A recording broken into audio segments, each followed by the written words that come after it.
Hey Scrappers, it's Vanessa here, and today I have a project for Traci Redesigns, and I am using the Story Foundations collection. And this is the new collection that Traci released this month. There's also a blog post that will be related to this, so if you want to go check that out, you can hop over to Traci's blog. It'll be linked in the description box below. Like I said, I'm using the Story Foundations collection, and my blog post today is all about tone on tone. So when I'm doing a tone on tone layout, there's lots of options in the Foundations collection for tone on tone layouts. There's a great combination of blues.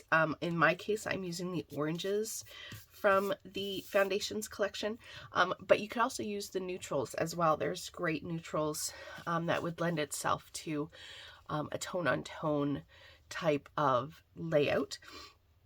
I decided to focus on the oranges. I'm going to do a picture of my son that is here. And for me, when I'm doing tone-on-tone, an easy way to sort of pull a layout together and have it have some sort of, give it a little bit of interest, is to take a shape, a repeating shape, and use that to create a background for your page, which is what I'm going to do today.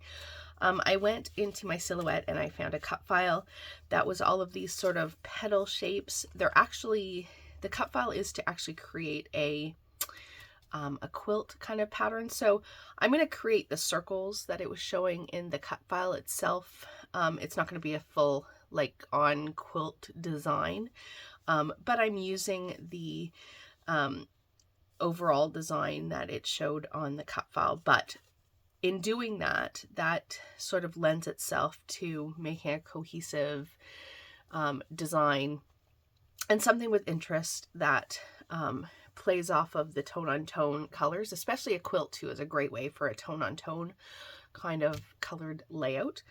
For my project, I also, once I had all of my papers cut, I did use some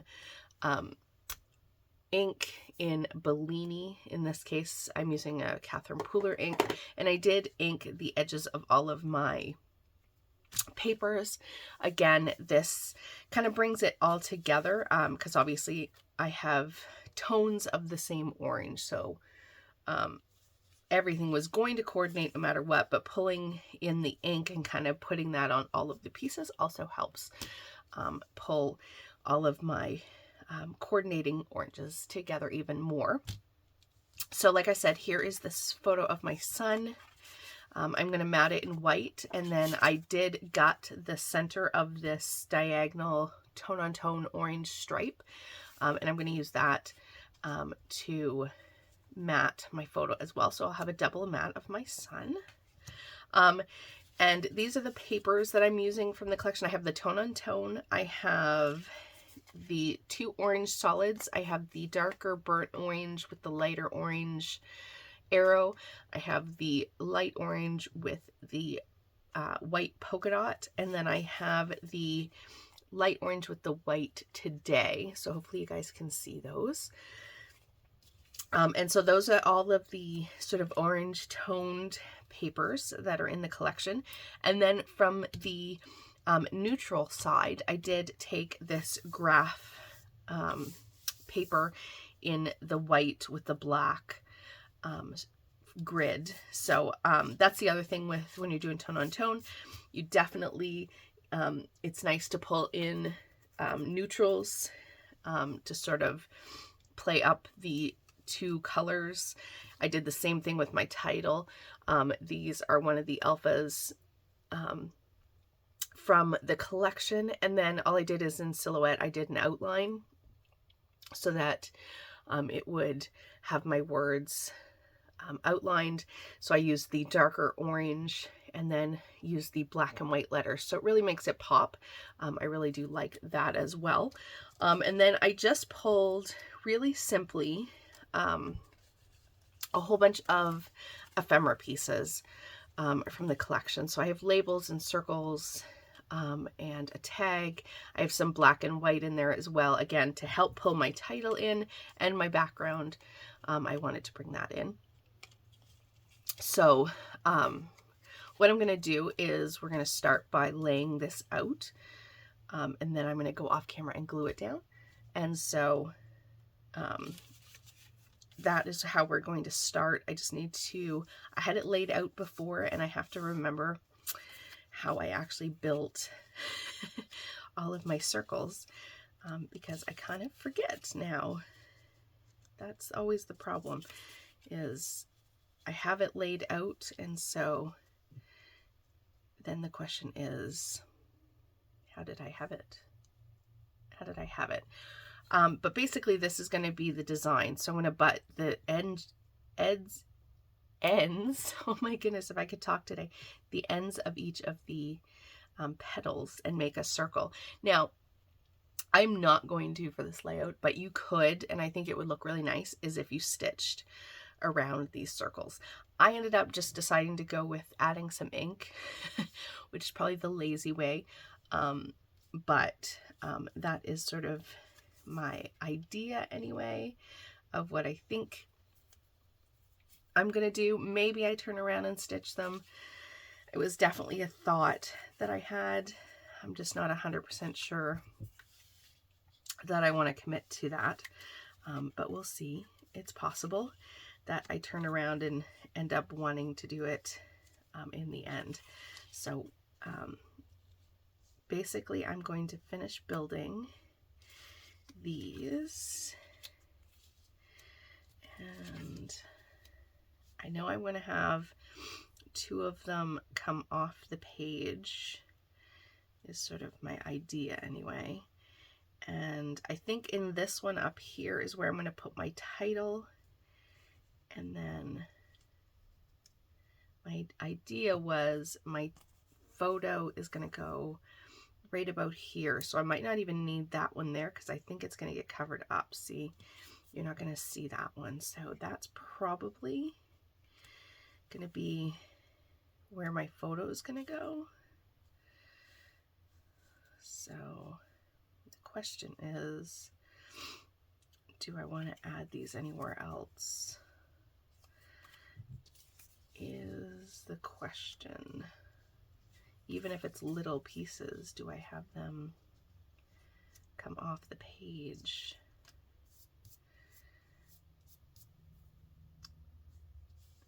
Or do I make this one slightly bigger and start to build it, and you're just going to get it falling off the page?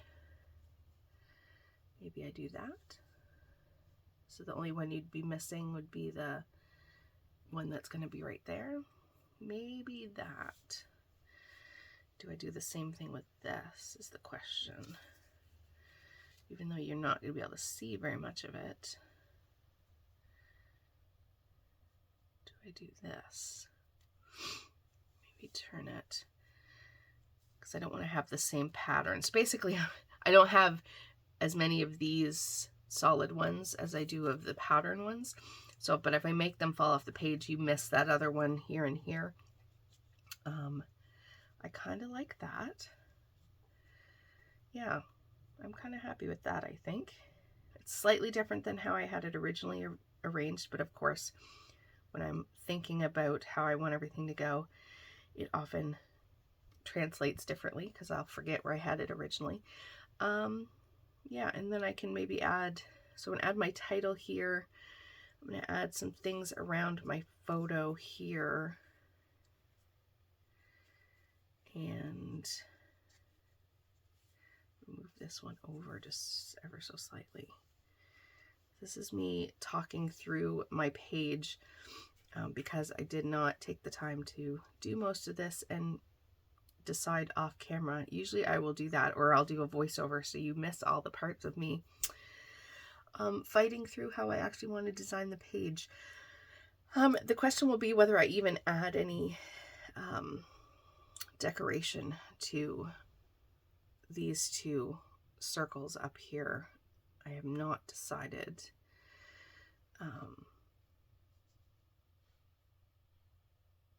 So let's see, I need to lay this out with this piece so I know how these should be turned. There.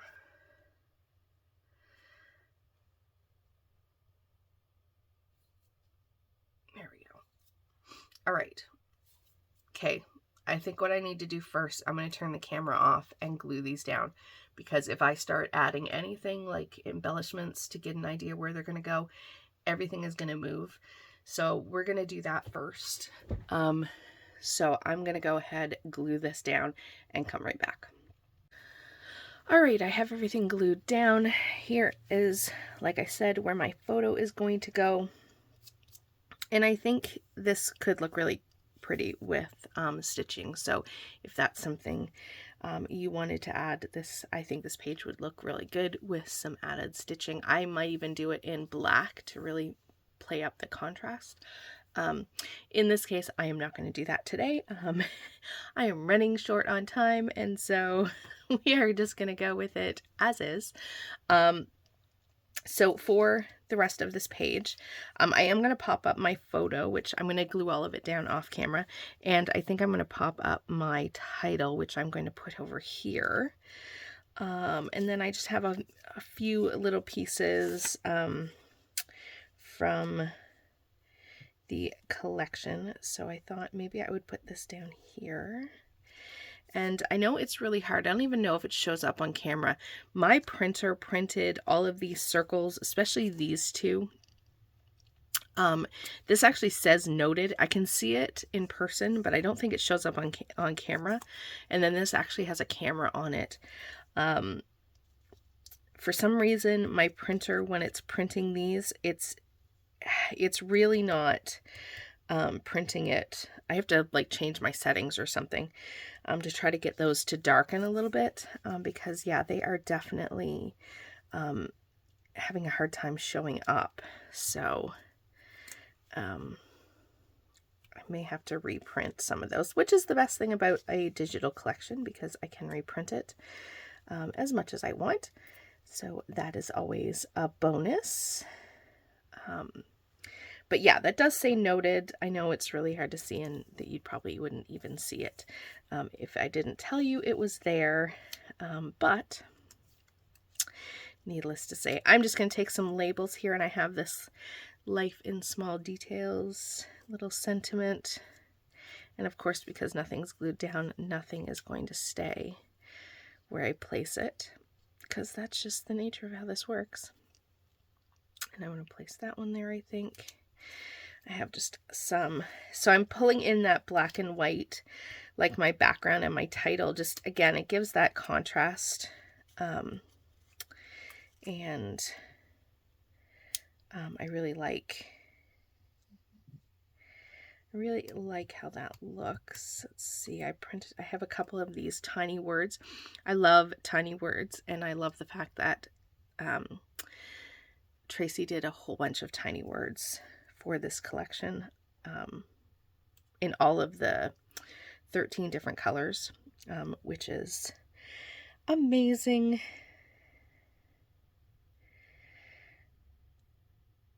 And then documented maybe up here.